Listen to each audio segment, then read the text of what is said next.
یہ آپ کے دماغ میں بات آ جانی چاہیے.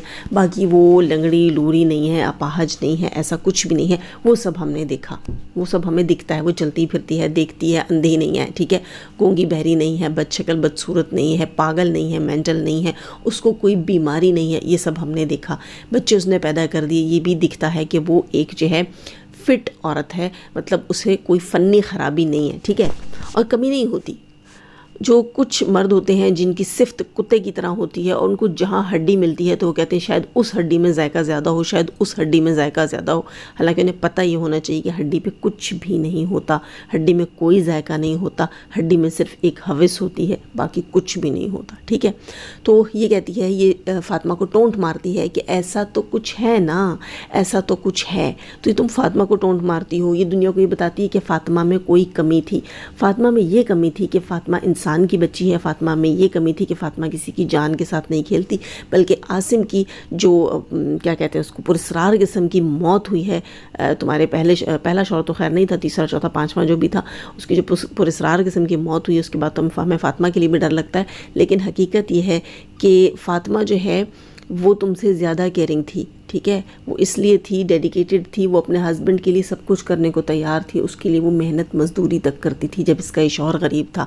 آج تمہیں یہ شوہر جو ہے وہ کیوں تم نے قبولا ہے؟ کیونکہ اس نے تمہیں ڈی ایچ اے میں پلاٹ لے کر دیا. جی دوستو, آج ٹی ڈی کا ویڈیو آیا جس میں وہ ڈی ایچ اے میں گھوم رہا تھا, ڈی ایچ اے بہاولپور میں, اور یہ پھر جا کر لوگوں کو یہ دکھا رہا ہے کہ پتہ نہیں کون سی جگہ پہ بہاولپور میں, پتہ نہیں کون سی چھوٹی سے وہ قصبہ ٹائپ کی جگہ پہ اس نے پلاٹ لے کر دیا ہے. نہیں, یہ ڈی ایچ اے میں گھومتا رہا ہے اور اس نے ساتھ یہ کہا ہے کہ ہم نے پلاٹ کی پیمنٹ کرنی ہے, بقایا پیسے بھی دینے ہیں, ٹھیک.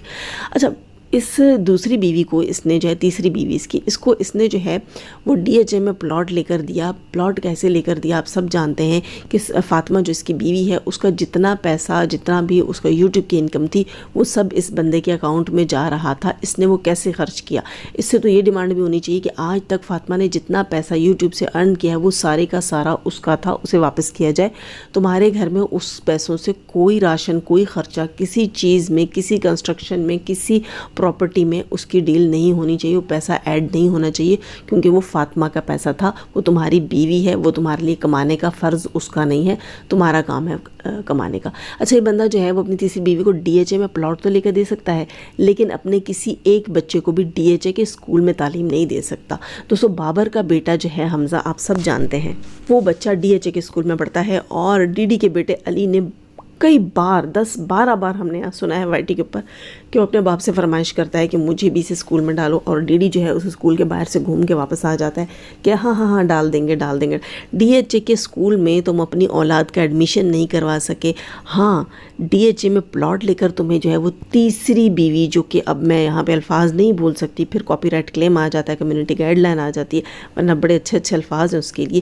ایک ایسی عورت کو جو کہ پتہ نہیں کتنے ہسبینڈس کھا چکی ہے, اس کو تم جو ہے وہ ڈی ایچ اے میں پلاٹ لے کر دے سکتے ہو, لیکن اپنے بچوں کو تم اچھے اسکول میں تعلیم نہیں دے سکتے, ٹھیک ہے. اور یہ آ کر کیا کہتا ہے کہ میں افورڈ کر سکتا ہوں, اس لیے میں نے تیسری شادی کی ہے. نہیں, تم افورڈ نہیں کر سکتے. بابر کا آج کا میں دیکھ رہی تھی ولاگ, بابر کا تھا یا سمیرا کا تھا, جس میں جو ہے وہ بابر گھر سے نکلتا ہے کیک لینے کے لیے. آپ سب کو یاد ہوگا پچھلے دنوں بابر نے ایک لائیو کی تھی جس میں اس نے سیلیبریشن رکھی تھی اپنے فوڈیز چینل کے لیے, 30 کیک کی. اس لائیو کے لیے وہ ایک سیلیبریشن کے لیے کیک لینے جا رہا تھا, تو فاطمہ اس کے پیچھے جو ہے سمیرا دوڑتی ہے اور اس کو بتاتی ہے کہ فاطمہ کہہ رہی ہے کہ گھر میں آٹا ختم ہے, اور ساتھ ہی سمیرا اس کو یہ بھی کہتی ہے کہ بچوں کے نگٹس بھی ختم ہیں. تو بابر کا منہ بن جاتا ہے اور بابر کہتا ہے میں تو صرف کیک لینے جا رہا تھا. پہلے بابر کہتا ہے کہ آٹا کل لے آؤں گا, یا آٹا بعد میں لاؤں گا, اور بعد میں پھر بابر کا منہ بن جاتا ہے کہ نگٹس بھی, آٹا بھی, یہ سب کچھ بھی, یعنی کہ خرچے کے لالے پڑے ہوئے ہیں. اس بے غیرت انسان نے اپنا پورا گھر جو ہے وہ بابر کے سر ڈالا ہوا ہے. 20,000 یہ 20-30 ہزار نا آج کل پاکستان میں دوستو یقین کرو کہ یہ 10 دن کا خرچ نہیں ہے ایسے گھروں میں. اس سے اوپر کی بات آپ چھوڑ دیں, اوپر کی کلاس چھوڑ دیں, اس جو حالت میں جو لوگ رہ رہے ہیں نا, ان کا بھی یہ خرچ 10 دن کا نہیں ہے جو پاکستان میں حالات چل رہے ہیں. یہ اس کو پتہ ہے کہ اس کی آڈینس ساری انڈیا کی ہے, تو ان کو لگتا ہوگا 20-30 ہزار بہت بڑی اماؤنٹ ہے. نہیں, پاکستان کے حساب سے 20-30 ہزار بالکل بھی کوئی بڑی اماؤنٹ نہیں ہے. پر ڈے ایک گھر کا خرچہ جو ہے وہ 2,500 سے 3,000 4,000 ایسے چھوٹے گھروں کے خرچے بھی ایسے آ رہے ہیں، اور اس گھر میں تو اتنے سارے بچے ہیں، اتنی ساری نیڈز ہیں۔ خیر دوستوں، اس کے علاوہ یہ اپنی بیوی کو ٹونٹ کیا مارتا ہے؟ ٹونٹ یہ آپ سب کو یاد ہوگا، پرسوں ترسوں ان کا ولاگ تھا، اس ولاگ میں جب یہ جو ہے وہ بنا رہے تھے کلیجی کا سالن اور کوئی مٹر وٹر بھی چھیل چھیل کے رکھ رہے تھے، اس ولاگ میں ان دونوں میاں بیوی نے کیا بولا ہے جناب؟ یہ کہتی ہیں کہ ہم کب سے ایک دوسرے کو جانتے ہیں، یا پتہ نہیں ہم کب سے پیدا ہوئے ہیں کیا، تو کہتی ہیں کہ 1965 کی جو ہے وہ جنگ سے پہلے، 1965 کی جنگ، تو وہاں جو ہے یہ ہنستی ہے سنیا اور کہتی ہے 1965 کی جنگ میں تو ہم تھے بھی نہیں، ہم تو تب پیدا بھی نہیں ہوئے تھے۔ پھر آج کے بلاگ میں پھر ڈی ڈی کہتا ہے کہ ہم جا رہے ہیں جہاں 1965 کی جنگ لڑی گئی تھی، ہاں ہاں ہاں ہنستے رہے، یہ ٹونٹ بازی کرتے رہے۔ اچھا یہ کیوں؟ آج سے تقریباً 4-5 دن پہلے فاطمہ لائیو آئی تھی اور اس سے کسی نے کہا کہ آپ کی ایج کتنی ہے، تو اس نے کہا کہ مجھے اپنی ایج نہیں معلوم۔ پھر کسی نے پوچھا اچھا آپ پیدا کب ہوئی تھی، تو فاطمہ نے آگے سے مذاق میں کہا کہ جو جنگ ہوئی تھی نا، جنگ آخری جنگ ہوئی تھی پاکستان اور انڈیا کی، میں تب پیدا ہوئی تھی۔ اور پھر کسی نے کہا کہ اتنی زیادہ عمر ہے تمہاری، تو ہنس گئی، کہتی ہے کیا آپ کو لگتا ہے کہ میں اتنی پرانی ہوں؟ میں نے تو مذاق میں کہا ہے۔ اگر ہم دیکھیں جیسے کہ یہ کہتا ہے 1965 یہ بار بار اب اس کو ٹونٹ مار رہا ہے، تو آپ مجھے بتائیں اس سے تو اس کی ایج بنتی ہے تقریباً 2 کم 70، یعنی کہ 68 ایئرس، 70 کے قریب ہی کر لو نا، تو کیا آپ کو لگتا ہے فاطمہ 70 سال کی ہوگی؟ 70 سال کی تو میرے خیال ہے ستارہ کی امی بھی نہیں ہوئی ابھی، ہے نا؟ ستارہ کی امی بھی ابھی تک 70 سال کی نہیں ہیں۔ انہوں نے فاطمہ کو 70 سال کی بنا کر ثابت کر دیا ہے، اس سنیا نے اور اس ڈی ڈی نے، اور اس کے اوپر مسلسل ٹونٹ مارتے ہیں 1965 کی جنگ، 1965 میں تو ہم تھے ہی نہیں، ارے ارے ارے اتنا پہلے 1965، ارے ارے ارے اتنی پرانی ہو 1965، ٹھیک ہے؟ اس کے ایک مذاق کو یہ بیٹھ کر سنیا کے ساتھ ٹرول کرتا ہے، اپنی بیوی کو، اپنی پہلی بیوی کو اذیتیں دے رہا ہے، اور اس کے بعد آ کر کہتا ہے کہ میں دونوں کے ساتھ برابر چل رہا ہوں، تم گھٹیا انسان ہو، تم گھٹیا تھے اور تم گھٹیا ڈیزرو کرتے تھے، اسی لیے اللہ تعالیٰ نے تمہارے ساتھ ایک گھٹیا عورت کو باندھا۔ وہ گھٹیا عورت اپنے ہسبینڈ کو کھا گئی، اور اس کے بعد وہ کہتی کیا ہے، کرتی کیا ہے جناب؟ ڈی ایچ اے میں آج یہ لے کر گیا، ان کو پلاٹ شاٹ دکھایا، اس کے بعد یہ واپس آئے ہیں تو یہ بیٹھ کر اس کا جو ہے وہ پیڈی کیور کرتی ہے، مینی کیور کرتی ہے، اور اس کے بعد اس کے پیروں پر ہاتھ پھیر پھیر کے بتاتی ہے کہ میں تو تمہارے قدموں میں بچنے کے لیے تیار ہوں، ابھی تک تو میری ماں نانی کے یاروں نے ان کو جو دیا تھا وہ بہت کم تھا، لیکن تم نے مجھے جو دیا ہے، ڈی ایچ اے میں پلاٹ لے دیا ہے تم نے مجھے، سمیرا کے سینے پہ پیر رکھ کر تم نے اس کی کمائی چھینی ہے اور وہ لا کر مجھ پر لٹائی ہے، ہائے ہائے ہائے ہائے، مجھ سے بڑا تو چکلا کوئی چلا ہی نہیں رہا ہوگا، ہے نا؟ تو وہ تمہارے قدموں میں بھی بچنے کے لیے تیار ہے، تم ایک بار سب کچھ اس کو دو، پھر اپنی اوقات دکھاؤ۔ اور اس کے بعد وہ کیا کہہ رہی تھی اس دن؟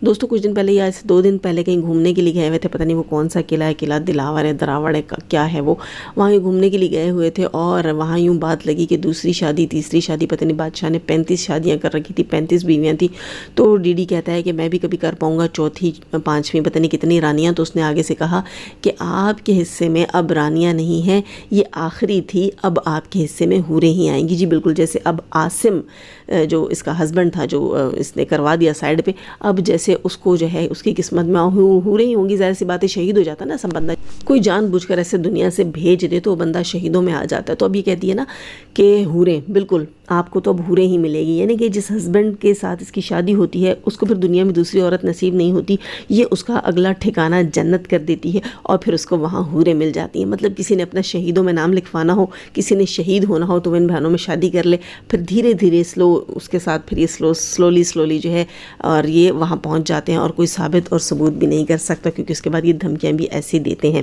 خیر ایک اور چیز بھی بڑی یہاں پر حیران کن تھی، وہ بچی جو اس سنیا کے ساتھ ہوتی ہے، جو اس سنیا کی اولاد ہے، اس کی بیٹی ہے، ہر پکچر میں، پرانی پکچرز میں بھی وہ اس کے ساتھ ہے، یہاں تک کہ اس کی یہ ریسنٹ شادی جو ہے ڈی ڈی کے ساتھ، اس کی ویڈیوز میں وہ کہتی ہے کہ میری مہندی اور مما کی مہندی ایسی، اور میری مہندی اور میری مما کی ایسی، اور میں مما اور میں یہ اور وہ۔ آج کل وہ بچی پھر انہوں نے سامنے سے ہٹائی ہوئی ہے، بلکہ ویڈیو میں ڈی ڈی جو ہے اپنی سالی کی طرف اشارے کر کر کے کہتا ہے کہ ان کی بیٹی، ان کی بیٹی، ان کی بیٹی یوں اور ان کی بیٹی یوں، تو وہ بھی چھپایا جا رہا ہے دوبارہ۔ لیکن دوستوں یہاں کھلے میں ڈی ڈی جو ہے وہ فاطمہ کو ٹونٹ مارتا ہے، فاطمہ کو اذیت دیتا ہے، بار بار وہ باتیں دہراتا ہے جس سے اس کو اذیت ہو، اس کو چڑھ ہو۔ اور یہ عورت جو اس کی بیوی ہے، جو کل کہہ رہی تھی، ہاں سچی اس پہ مجھے بات کرنی تھی، یہ کہہ رہی تھی کہ سنیا کے لیے کہہ رہی ہے کہ مجھے جاب آفرز ہوئی ہیں اور میں نے جو ہے وہ اسٹاک مارکیٹ میں کام کیا ہے، اس کے علاوہ میں نے کہاں کام کیا ہے، اچھا بینک میں بھی میں نے جاب کی ہے، اور اس کے علاوہ محترمہ کہتی ہیں کہ مجھے پنجاب کالج میں ایڈمن کی جاب آفر ہوئی ہے، اور انہوں نے کہا کہ سیلری بھی اپنی مرضی کی لے لینا، ٹھیک ہے، اور بی بی تمہاری جیسیوں کو ہر جگہ جاب ملتی ہے، ہر جگہ، یہاں تک کہ بس چھوڑو، میں نہیں کہنا چاہتی. خیر تمہارے لیے اتنا کافی ہے کہ تمہیں تو اپنے چینل کا تھمبنیل لکھنا نہیں آتا، اردو سے اسے بولنی نہیں آتی، انگلش کے الفاظ یوز کرنے نہیں آتے، اور محترمہ کو جاب آفرز ہوتی ہیں بینک سے، اسٹاک مارکیٹ سے. اس کے علاوہ ایڈمنسٹریٹر بنیں گی جناب، ایڈمنسٹریٹر بنیں گی جنہیں کہ رومن اردو لکھنا نہیں آتی، جنہیں کہ انگلش بولنا نہیں آتی، یہ ایڈمنسٹریٹر بنیں گی. یہ جی بڑی پڑھی لکھی ہیں، بڑی کوالیفائڈ ہو تم، ہے نا. کیا کہا تھا اس نے کہ مجھے ایک ٹیچنگ ہی ملتی ہے جس سے 2 وقت کی روٹی پوری نہیں ہوتی. 2 وقت کی روٹی کا سوال ہے، وہ 2 وقت کی روٹی کے لیے تم نے DHA کا پلاٹ ہتھیا لیا اس بندے سے، تم نے اس کی پہلی بیوی کی کمائی ہتھیا لی ساری، اور تم کیا کہتی تھی کہ تمہیں اسکول میں ٹیچنگ میں 6-7 ہزار کی نوکری مل رہی ہے جس سے تمہاری 2 وقت کی روٹی پوری نہیں ہوتی. آج یہ کہتی ہے کہ مجھے کالج میں ایڈمنسٹریٹر کی جاب مل رہی ہے، میں ایڈمن میں جو ہے مجھے منہ مانگی سیلری، منہ مانگی آفر کے اوپر مجھے جاب مل رہی ہے. کیوں؟ ڈی کی بدولت. انہیں پہلے ڈر تھا کہ آگے یہاں پر سب کے بندوں کو نا سائڈ لائن لگا دے، چلو اب اس کو ایک بندہ مل گیا، اب ہم سے نہیں مانگے گی، آ جاؤ بیوی اب نوکری کر لو. پہلے نہیں دے رہے تھے وہ بھی، انہیں ڈر تھا یہ ہم سب سے مانگے گی، ہم پورے کیسے ہوں گے، ہم تو مر جائیں گے، گولیاں کھانی پڑیں گی نا. اس کو تو پھر ایسا چاہیے ہوتا ہے جو گولیوں سے ہی ہوتا ہے نا. تو پھر وہ ڈر گئے، اس لیے انہوں نے تب جاب نہیں دی. جب اس کی 2 روٹی کا سوال پورا ہو گیا، اب وہ اس کی منہ مانگی قیمت کے اوپر اس کو جاب دے رہے ہیں، کیونکہ ان کو پتہ ہے کہ وہ گولیوں والا کام ڈیڈی کر لے گا تو باقی آ کر یہاں یہ نوکری کر لے گی، ہے نا. تو تمہاری جتنی تعلیم ہے، تم جتنی کوالیفائڈ ہو وہ ہم دیکھ رہے ہیں، اور تم جس طرح فاطمہ کے ساتھ ٹونٹ مارتی ہو، ٹکر لیتی ہو، وہ بھی ہم نے دیکھ لیا ہے. شرم آنی چاہیے. میں کہتی ہوں تمہاری جیسی عورت کے اوپر لعنت ہو جس نے بچوں سے باپ بھی چھین لیا، بیوی سے سہاگ بھی چھین لیا، گھر کا سکون بھی چھین لیا، اور اس کے بعد اس کو ڈستی بھی ہو، اس کو اذیت بھی دیتی ہو. تم ایک گھٹیا عورت ہو اور گھٹیا ہی مرد ڈیزرو کرتی ہو، اس لیے تمہارے پاس یہ گھٹیا بندہ بھی ہے. خیر دوستو، لائک کیجئے گا، جانے سے پہلے ہمیشہ کی طرح دعا. اچھا لائک ضرور کیجئے گا، اس کو چھوٹی سی بات نہ سمجھا کریں، اچھا میرا موڈ خراب ہو جاتا ہے پھر سوری.